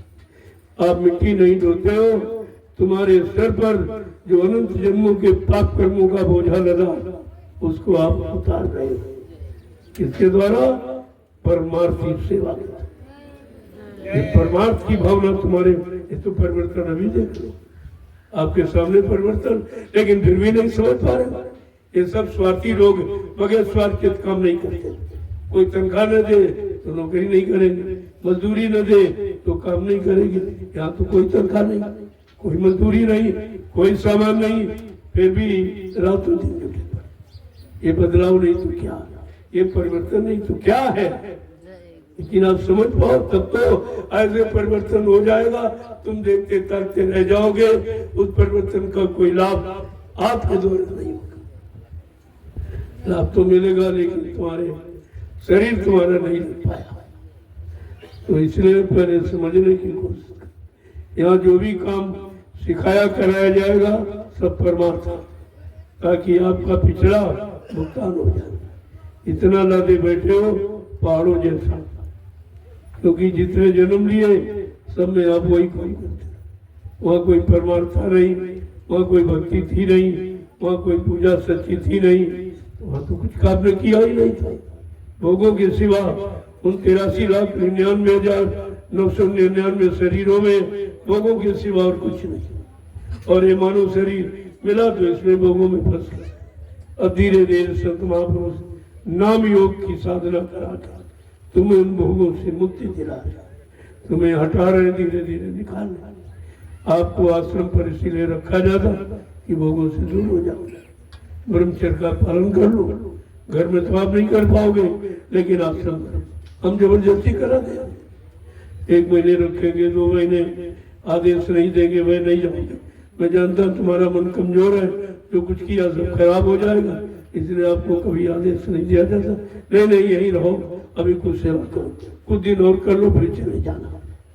ये धीरे धीरे ऐसे तुम्हारा मन मजबूत हो जाएगा, पक्का हो जाएगा, फिर आप मतलब यानी खराब नहीं करोगे। ऐसे धीरे धीरे आश्रमों के माध्यम से आश्रम में परमार्थी सेवा कराकर, सुमरन ध्यान भजन करा के, सत्संग से वचनों को सुनाकर आपका ये सब भला किया जाए। जय गुरुदेव। अब जो जाने वाले हैं, कोई जरूरी काम छोड़ के आए, वैसे जो मैंने अभियान चलाया था 1 महीने की साधना से, कितने लोग आए? कितने लोग आए थे? देखा तुम नहीं आ पाए। और तुम साधना घर में कर नहीं सकते। साधना माने कोई आंख कान बंद करना, कोई आला माला घुमाना नहीं है। साधना माने रोकना, और साधना माने पकड़ना। एक शब्द के 2 अर्थ। अब किसको पकड़ना है? कहा कि शब्द को पकड़ना है और मन को रोकना है। मन को रोकना, शब्द को पकड़ना, इसको कहते हैं साधना। और तुमने अभी अच्छा सच्चा अर्थ ही नहीं जाना, और मैंने अभी बताया भी नहीं था, क्योंकि जब तुम उसके काबिल बन जाओगे तो बता दिया जाए, करा दिया जाएगा। बता दिया वो तो करा दिया, लेकिन करने के काबिल जीवों को तैयार किया जाए। जय गुरुदेव। अब आप लाइन से खड़े हो जाओ और ये मैं आपका दर्शन कर लूं। आप सबको प्रणाम करो। तुम्हारे शरीर को नहीं, तुम्हारी आत्मा को प्रणाम किया जाता। शरीर का प्रणाम नहीं होता, तो वो तो जड़ है। जड़ को कभी प्रणाम थोड़ी किया जाता, चेतन को। जीवात्मा चेतन है, इसलिए संत महापुरुष चेतन को प्रणाम करते हैं, क्योंकि लेने आए उसको मनाते हैं कि भाई चलो मैं तुम्हारा सम्मान कर रहा हूँ, मैं तुमको प्रणाम कर रहा हूँ, अरे अब तो अपने घर चलो, बहुत दिन मुसीबत उठाते आओगे। तो बात अब अभी समझ नहीं पाते सारा। तो मैं आपका दर्शन कर लूँ, क्योंकि आपने कलयुग में त्याग किया, परिवार बाल बच्चे छोड़ के आएंगे, कितना बड़ा त्याग। इससे लोग अलग नहीं हो पा रहे, और आप छोड़ किया। कोई धंधा व्यापार खेती वो भी काम आप बंद करके आए। तो आप तो तपस्वी हो, आप त्यागी हो, उस नाते मैं आपको प्रणाम करता हूँ। और ये महाप्रसाद जो हिंदुस्तान में कोई नहीं, कहीं चले जाओ प्रसाद कोई बना नहीं सकता। यही तो अच्छे सच्चे की पहचान है। प्रसाद कोई नहीं बना सकता, इसलिए वो कहते बेचारे कि दुकान से खरीद के प्रसाद ले। प्रसाद खरीदा नहीं जाता, बनाया जाता। अब उनमें सामर्थ्य नहीं है, वो तो यही कहेंगे खरीद के ले आओ। पेड़े बतासे लाके दाना खरीदा जाता, लेकिन उसमें दया और दुआ और बरकत और लाभ देने की क्षमता शक्ति ये भरी जाती है। अब तुम क्या जानो कैसे भरी जाएगी? तो लोगों ने अनुभव किया है, जो काम दया नहीं करती है वो काम दुआ कर देती। लेकिन जब मुर्शिद कामिल मिलते हैं तो बात खुदा से, वो तो परमात्मा से बात करा देंगे। तो इसलिए एक सत्वर विचार किया करो। जय गुरुदेव। ये जो भी आप देख रहे हो आपकी सेवाओं का फल, मेरा इसमें कुछ नहीं, ये सब आपका रहेगा। इसलिए आपका की दी हुई एक रोटी खाता हूँ, आपके दिए कपड़े पहनता हूँ, इसलिए आपके काम में लगा हूँ कि जितनी जल्दी हो जाए ये कर्जा ना हो जाए रोटी का और कपड़े का। इसलिए आपके काम में दिन रात लगा और मेहनत सच्चाई ईमानदारी के साथ, और चाहिए भी कुछ नहीं, फिर भी लगा हूँ और तुम्हारे लिए, तुम्हारे सुख शांति के लिए लगाओ कि कितनी जल्दी आपको शांति मिले। जय गुरुदेव। अब आप एक लाइन में महिलाएं पे पुरुष, ये हमारी मर्यादा चली गई, आप परेशान हो गए। ये मर्यादा कायम रखो, और ये मर्यादा कहीं नहीं है। कहीं आप चले जाओ, इस तरह की मर्यादा नहीं है, इस तरह का अनुशासन नहीं। ये हिंदुस्तान पूरा जाना। अभी गुरु पूर्णिमा का कार्यक्रम इसी स्थान पर हुआ, कई लाख लोग आए थे, लेकिन उनकी शासन प्रशासन से कोई व्यवस्था, कोई यहाँ झांकने ताकने नहीं आया। मैंने कहा भी, अरे भाई तुम्हारी जनता, तुम्हारा वोटर है, कम से कम अपने वोटर को तो देखो। ये जंगल में आया, भोजन मिलता कि नहीं, पानी मिलता कि नहीं, रहने की कोई मतलब यानी व्यवस्था है कि नहीं, कोई बीमार पड़ गया कोई दवा भाव नहीं, लेकिन कोई आपको देखने नहीं आया। अब आपको सोचना है, जब तुम्हें कोई देखने नहीं आया तो तुम्हें उनको क्यों देखते? तुम्हारी कोई नहीं सुनता तो तुम्हें उनकी क्यों सुनते हो? जब तुम्हें कुछ नहीं देते, तुम अपना अमूल्य ये मत क्यों देते हो? ये आपको सोचना चाहिए, लेकिन नहीं सोच पाए हो। भारत की जनता दलालों के बीच फंसी है। ये दलाल आते वो तो आता नहीं, जिसको वोट देते हो वो तुम्हारे पास कभी नहीं आता, कभी तुमसे मांगने नहीं आता। दलाल आते उनको पैसा मिलता और तुमको कुछ नहीं मिलता, अपना अमूल्य वक्त दे देते हो, और वही एक दिन की गलती और 5 साल सजा पाते हो। तो बहुत सोच समझ के कदम उठाना चाहिए। इसके लिए बराबर जानकारी आपको दी जा रही, लेकिन आपने संत महापुरुषों की एक भी नहीं मानी। अब तुम परेशान रो रहे हो, तुम्हारी कोई सुनने वाला नहीं। जब तुमने संत महापुरुषों की अपने हित भले की बात नहीं सुनी, अब तुम्हारी बात कौन सुने? चाहे जितने मारे जाओ, चाहे जितने लुटे जाओ, आपकी कोई सुनने वाला नहीं। और अब भी ज्ञान ना हुआ तो तुम्हारे जैसा ज्ञानी भी कौन? मार सह रहे हो, दुख तकलीफ उठा रहे हो, बीमारियां गहरे पड़ी, मतलब यानी कोई रक्षा नहीं, कोई सुरक्षा नहीं, कोई न्याय नहीं, कुछ भी नहीं, और फिर भी लगे पड़े हो। तो कब जागोगे, कब चेतोगे, कब सोचोगे? और यही तुमने एक गलती पहले की थी।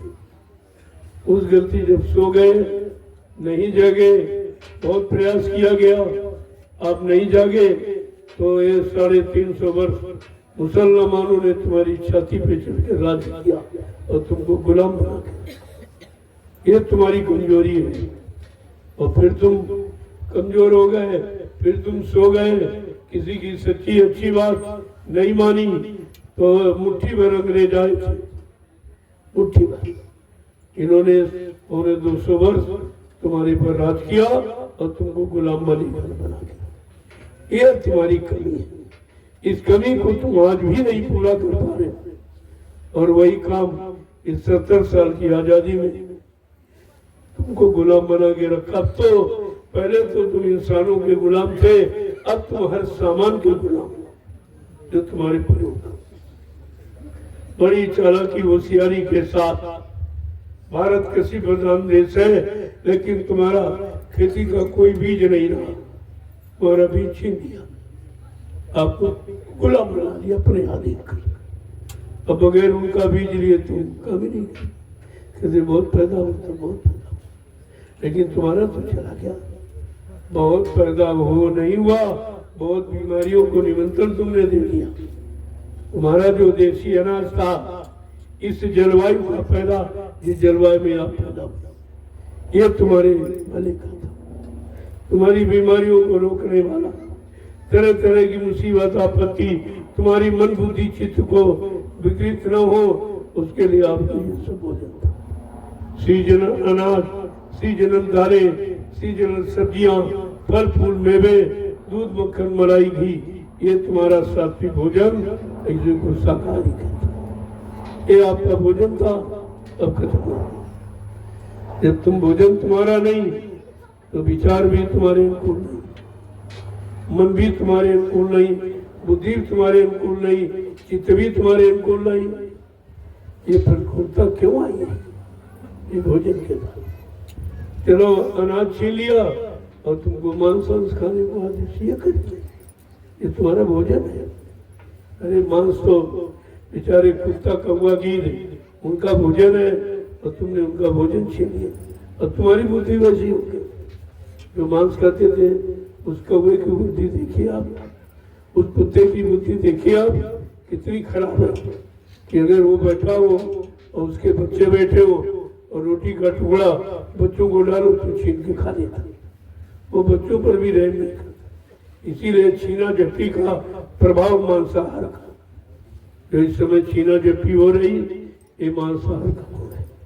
बात तो आपकी समझने को चाहता नहीं, बताया तो समझा रहा और कराया जा रहा। शाकाहारी बनने का सारे हिंदुस्तान में आवाज लगाई गई, अगर तुम कुदरत की मार से बचना चाहते हो तो शाकाहारी हो जाओ।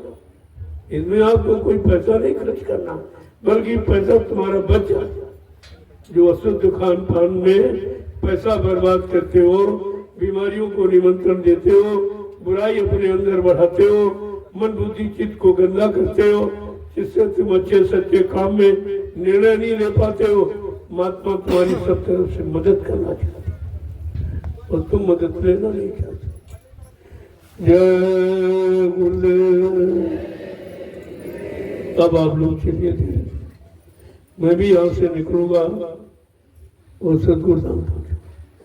वहां का करीब 8 महीने से नहीं, एकदम सारी व्यवस्था बिगाड़ दी।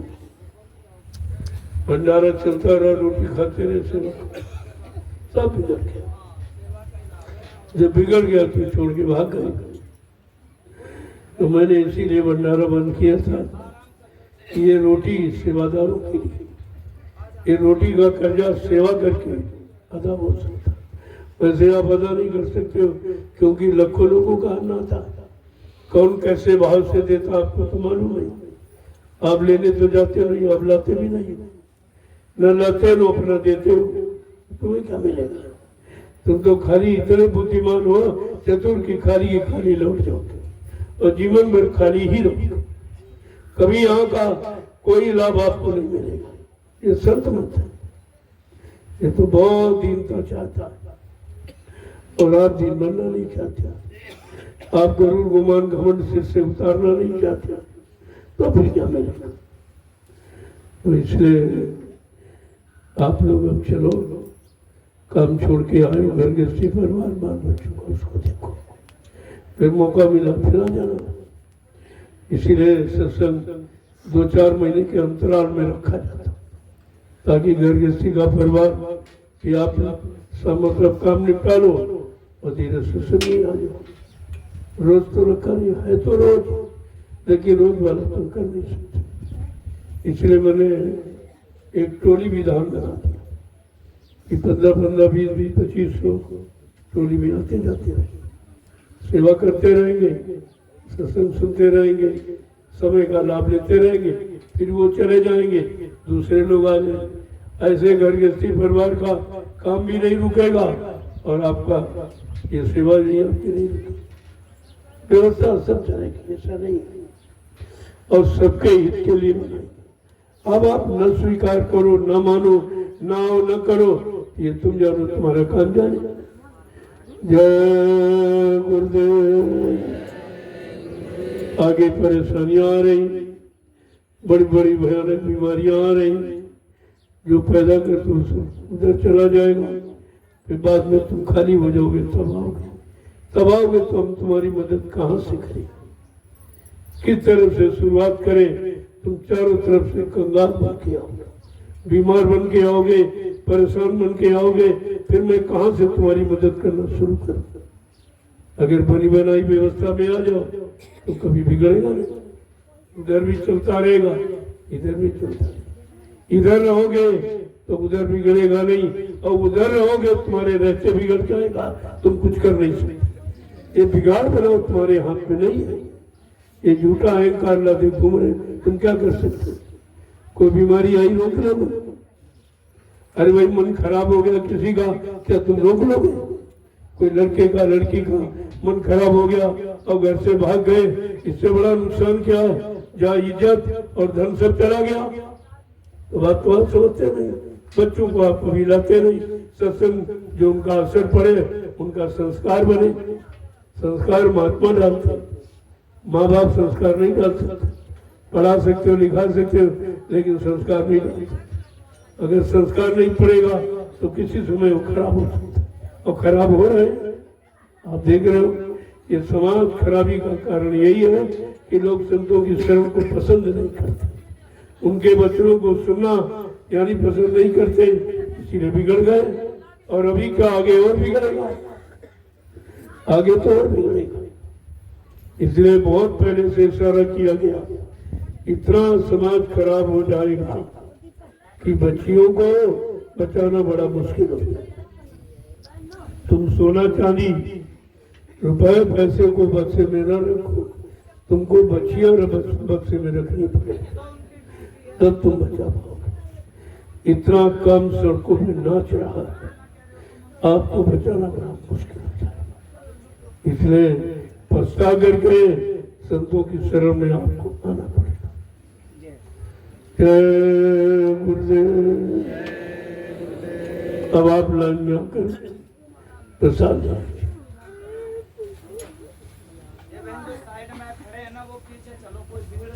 जो लोग जाने वाले हैं या जो बगीचा करता जा रहा है, उसकी कोई सेवा देने की इच्छा, कोई भाव है, आप दे सकते। बाद में हम मत के हमको बताया नहीं, हम भी कुछ कर रहे थे, इसलिए मैं कोई नहीं मांग रहा हूँ, मुझे जरूरत नहीं है, लेकिन हमको तुम्हारे लिए जरूरत है, तभी कह रहा हूँ कि आप अपनी जरूरत पूरी कर लीजिए। अच्छा रहेगा। अभी तो मैं बीच में खड़ा हूँ, आपका धन सही जगह लग जाएगा। फिर कोई जरूरी नहीं कि आप धन दो, अभी भी जरूरी नहीं, जहाँ तुम धन दे रहे हो वहाँ कुछ नहीं हो रहा, और फिर भी नहीं जाग रहे हो। अरे कम से कम ये देखो कि हमारा धन लग रहा है, लगने की बात है, और ऐसी जगह लगे जहाँ से परमात्मा बने।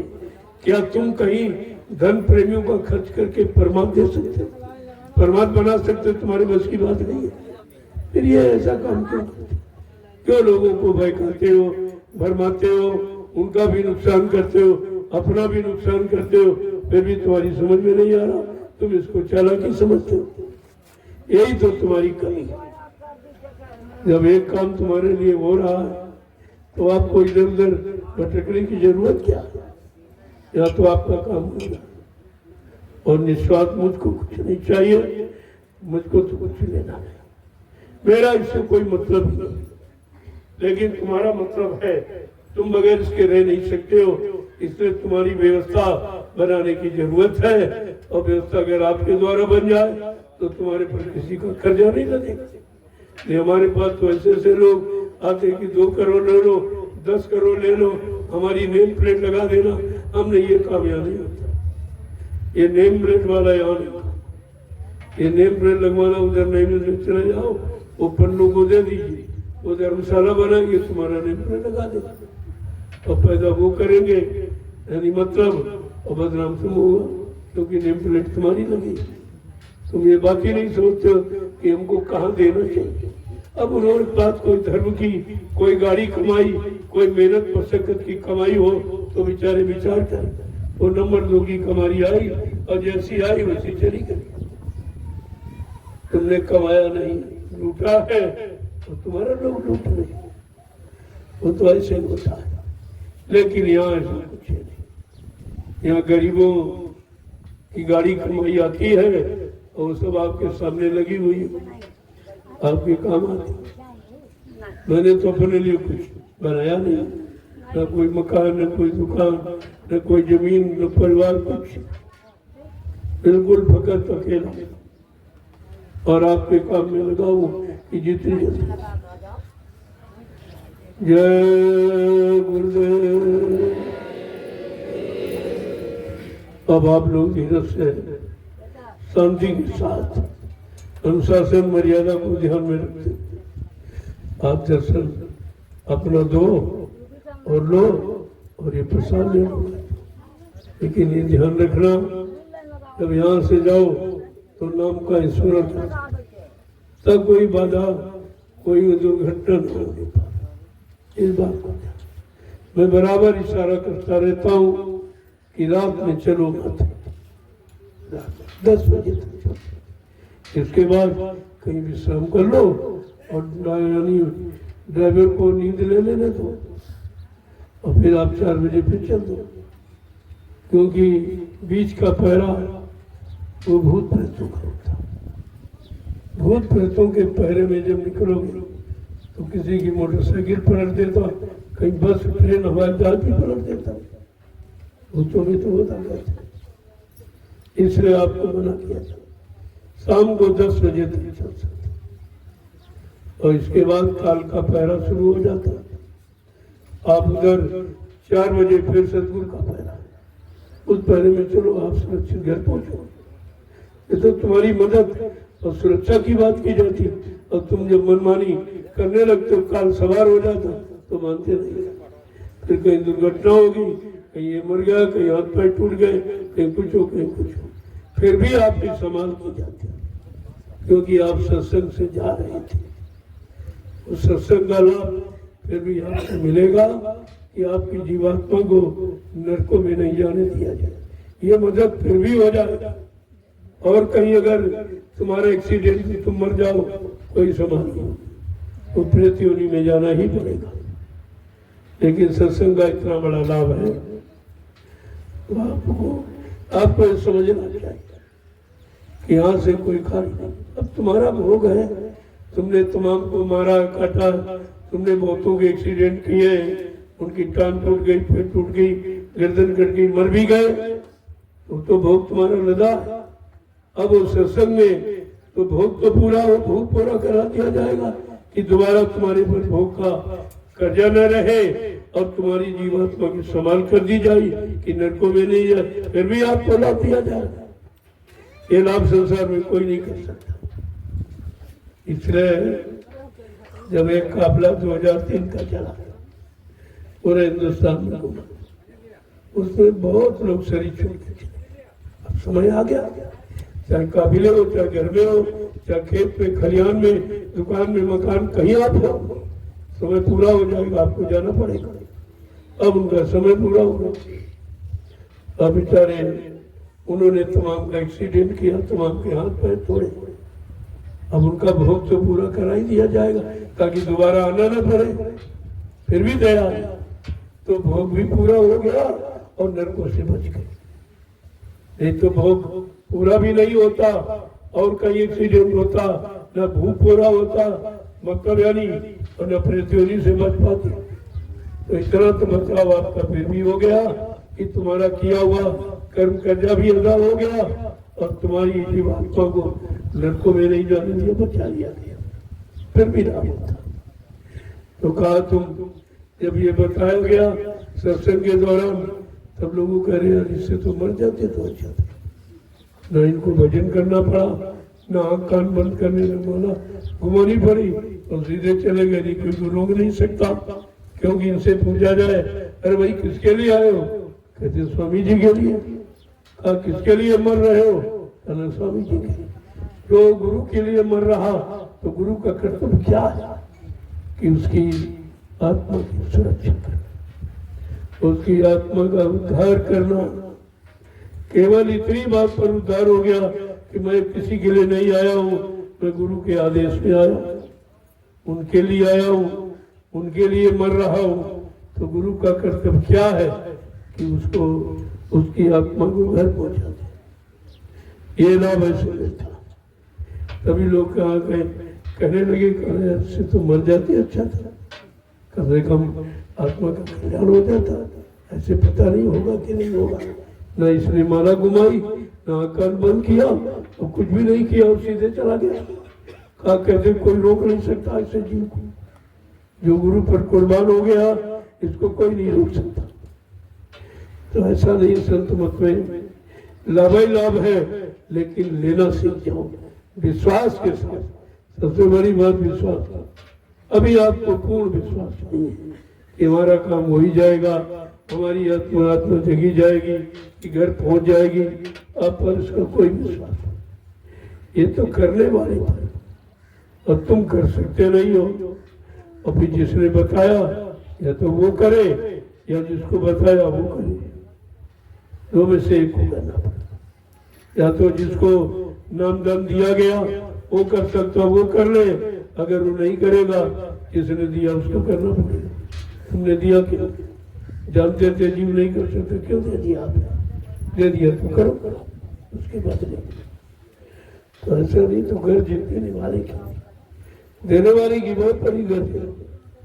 अगर तुम नहीं करते हो फिर उसको करना पड़ेगा, क्योंकि उसने वादा किया कि हमने तुमको नामदान दिया है और नाम डोर शब्द डोर पकड़ाई है कि अपने घर चलो, तो मैं तुमको पहुंचाऊंगा। भाई नहीं तुम जाओगे तो तुमको पहुंचा दूंगा। बिना पहुंचाए मैं वापिस आने वाला नहीं हूँ। तो सब आपको पहले से बताया जा चुका, लेकिन वचन भूल गए तो दुर्घटना घट गई, आप आपत्ति में चले गए। जय गुरुदेव। अब आप चलो प्रसाद।